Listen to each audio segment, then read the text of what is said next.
Смут Квадратович, поздравляем с победой и ваши комментарии по сегодняшней игре. Ну, я бы хотел бы о двух играх вкратце сказать. Две игры сыграли, 4 тайма, да? Вот, и они были все разные. И в первой игре, и сегодня.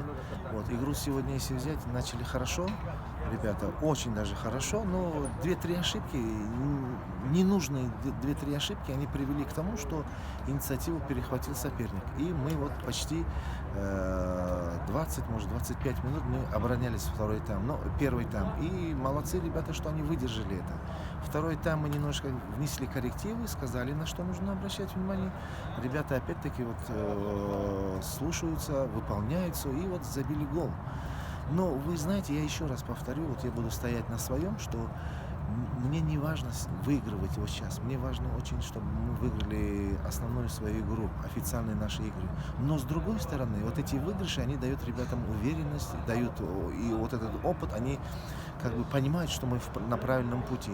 Поэтому как тренер я могу сказать, что ребята, они очень хорошие, старательные. Да, немного не хватает у нас мастерства, игр не хватает, потому что, видите, какой сложный год был у нас, 20-й год. Мы вроде бы были на ходу, а потом вот это, из-за пандемии это все прошло. Поэтому я думаю, что мы все равно на правильном пути. Молодежь очень хорошая, вот поджимает, мы на нее будем обращать внимание. Если бы, конечно, было бы больше игр, мы бы больше бы подпускали бы. Вот сегодня сделали, вот и Ислам вышел, и Рустам вышли очень хорошо. Забиров молодец, за 2 минуты вроде тактическая замена, но они вышли, Мухаммад. Все ребята хорошо. Поэтому я считаю все-таки, что мы должны вот в таком же русле работать, в этом направлении. И попросим федерацию, хотя мы уже договаривались с руководством, чтобы мы до 25 марта с Монголией мы в домашнем варианте, чтобы какую-то игру сыграть дома, международную игру.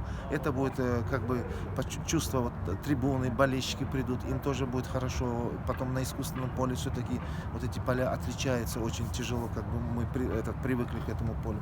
Поэтому я думаю, что все хорошо и может быть для всех это, как бы для многих долгожданная победа. Я всех поздравляю и всех благодарю, кто с нами, кто верит в нас. И, конечно же, отдельное спасибо для федерации, что они нам предоставляют вот в такой тяжелый момент, вот такие игры находят.